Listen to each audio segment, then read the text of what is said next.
Apa yang terjadi dengan timnas Indonesia sekarang udah pasti membuat kita patut merasa bangga. Karena dengan performa yang menjanjikan, timnas Indonesia kini mampu menarik sorotan dari media-media besar internasional. Meskipun begitu, jangan sampai kita semua terlena. Karena biar gimana pun, level timnas Indonesia masih belum bisa dikatakan sehebat itu.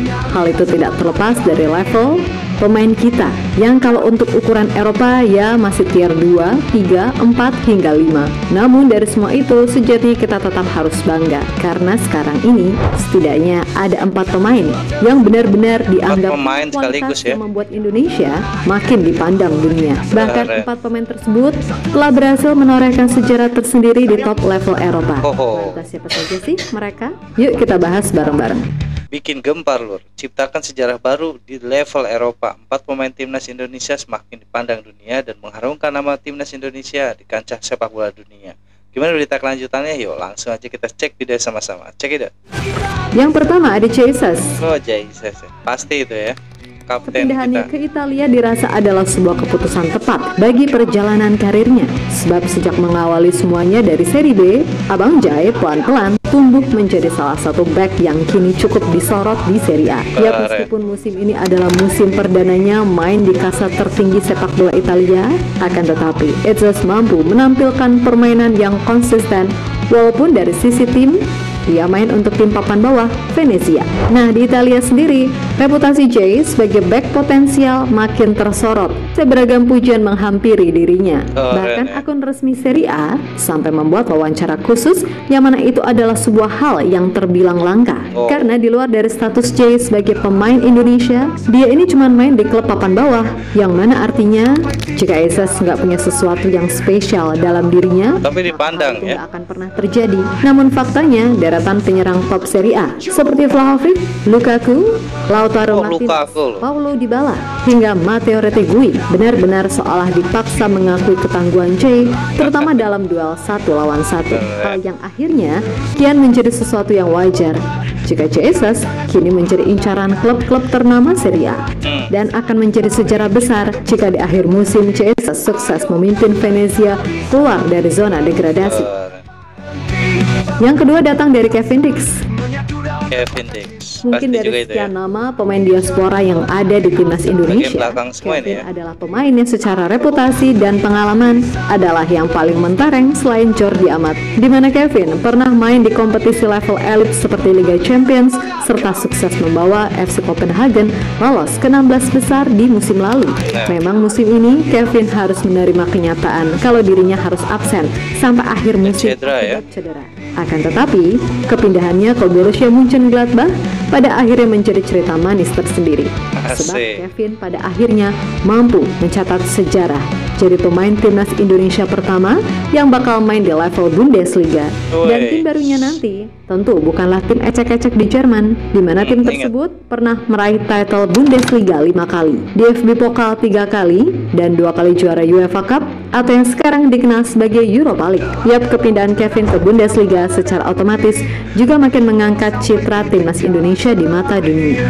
Dalam doa kita selalu Pastilah itu lur ya, pasti sangat mengangkat citra timnas Indonesia atau sepak bola Indonesia di kancah sepak bola dunia, karena memang sekarang timnas Indonesia dilengkapi oleh pemain-pemain yang istilahnya bukan ecek-ecek lur ya, bisa terpandang juga di sepak bolaan Eropa.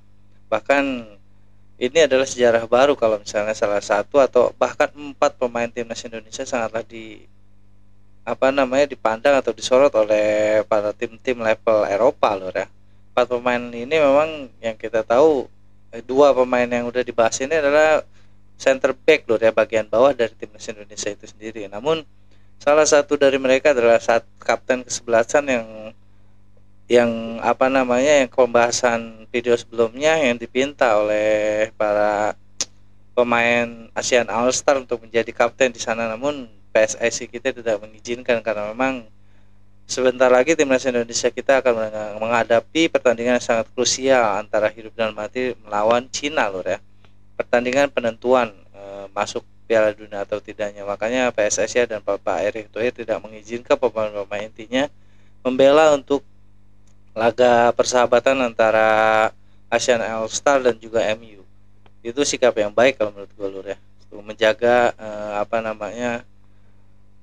stabilitas dari pemain kita sendiri supaya tidak ada yang cedera ya. Kita lanjut. Ketiga ada Calvin Verdong. Ya, pemain belakang semua ya.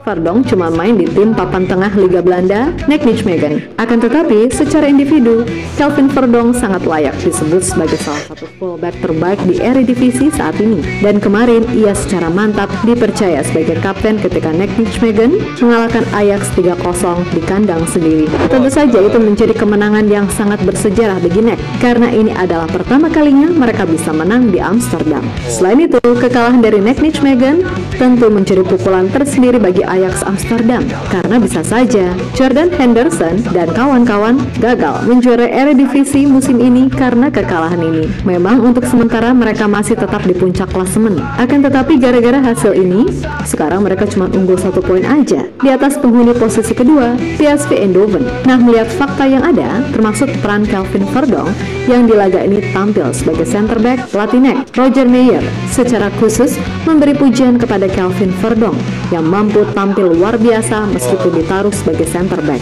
Di laga itu, Verdong sendiri mendapatkan rating 8.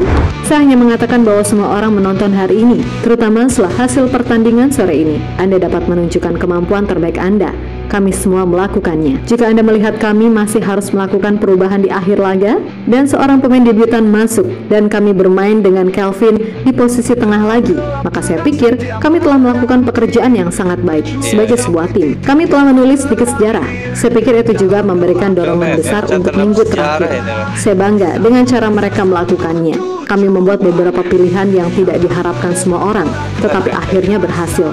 Dulu ketika saya pergi ke Ajax, saya bisa memilih 5-0, 6-0, atau 7-0. Kini bisa menang 3-0 di sana. Begitulah adanya. Kami menikmatinya karena saya melihatnya. Ucap sang pelatih usai laga, dikutip dari Forza.net. Di mana pemain kesayangan Pak Andre Rosiade itu boleh dibilang adalah aset terbesar di posisi center back saat ini, selain tentunya Jesus. Karena biar gimana pun, Marcel Kars telah membangun reputasi sebagai salah satu back terbaik di Eredivisie. Meskipun perjalanannya sempat tersendat musim ini karena cedera, tapi pelan-pelan Mees telah kembali menemukan lagi form terbaiknya, dan itu terus ia tunjukkan bersama FC Twente. Ya, performa Mees memang telah diakui adalah salah satu yang terbaik. Bahkan namanya kini masuk dalam daftar back tengah U23 dengan progresi dribble terbaik di top 7 Liga Eropa, di mana Mees menempati peringkat ke-7, mengungguli Leny Yoro dari Manchester United. Nah, jika ada yang tanya, artinya progressive carriers itu apa? Itu adalah data yang menjelaskan frekuensi seberapa sering seorang back melakukan penetrasi yang jauh meninggalkan posisi aslinya ke arah gawang lawan, yang mana itu sering disebut sebagai ball playing defender. Dan di era sepak bola modern, peran tersebut jelas sangat vital bagi sebuah tim. Masalahnya, masih banyak orang-orang kita yang belum paham soal itu. Pokoknya kalau back, ya udah tugasnya buang bola. Padahal dalam kurun waktu 5 tahun sekali, gaya sepak bola itu terus berubah. Dan harusnya kita tuh bersyukur punya back yang bahkan oleh akun UEL dapat apresiasi spesial sebanyak 2 kali ketika tampil melawan MU, yang mana itu jadi sejarah tersendiri bagi timnas Indonesia secara khusus. Kemudian jangan lupa kalau Marcel Kars kini sedang jadi incaran banyak tim ternama di Eropa, mulai dari Feyenoord, PSV, Valencia, Sevilla, Como, hingga Bolonya. Dan melihat dari kemampuan serta potensi dari Mees, ia dianggap sangat bisa untuk terus tumbuh menjadi pemain yang benar-benar masih muda lagi ya. Ya Lura, ini adalah suatu kebanggaan juga bagi kita timnas Indonesia yang mempunyai 4 pemain yang sangatlah diincar oleh para klub-klub besar di Eropa sana Lura.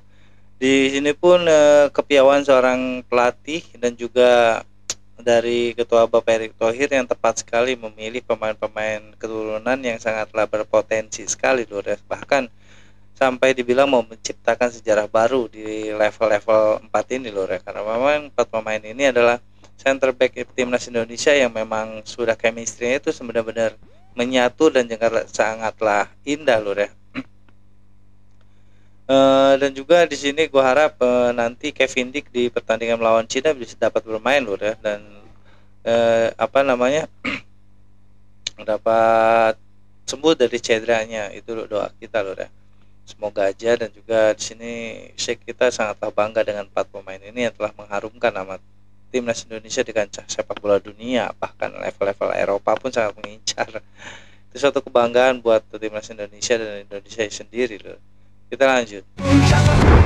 Yap, terlepas dari apapun, harapan tentu nggak cuma 4 pemain tadi aja, tapi semua pemain timnas beneran bisa mencapai level tertinggi dalam karirnya. Amin. Dan melihat fakta yang ada, sekali lagi Indonesia sangat layak disebut sebagai tim paling komplit serta terbaik di kawasan ASEAN. Iya Lur ya, itulah pesan yang sangat luar biasa kalau menurut gue Lur. Bapak Erick Thohir telah membenahi di atas di timnas Indonesia kita, dan juga jangan lupa dengan ya tim liganya juga harus dibenahi Lur ya, jangan sampai ada kerusuhan-kerusuhan atau dendam antara liga, antara tim-tim yang didukungnya, karena memang kita adalah satu kesatuan sepak bola Indonesia, itulah PSSI. Dan juga di sini ya kualitas pemain Indonesia memang bukan hanya dilihat dari center back-nya aja Lur ya, sudah mumpuni. Bahkan sekarang lini depannya pun setelah oleh Romani bergabung itu sangatlah tajam sekarang Lur ya. Kita lihat di 2 pertandingan oleh Romani telah menciptakan 2 gol. Itu adalah awal yang baik kalau menurut gua, dan juga kedepannya pasti oleh Romani pasti akan jadi salah satu incaran klub-klub besar di Eropa sana Lur, pasti itu ya, kita doakan saja. Dan juga nanti pertandingan antara timnas Indonesia dengan Cina semoga berhasil dan menang Lur ya, dan sehingga timnas Indonesia bisa melaju ke kualifikasi Piala Dunia 2026. Sekian dari gue kali ini Lur, kurang lebih minta maaf. Assalamualaikum warahmatullahi wabarakatuh.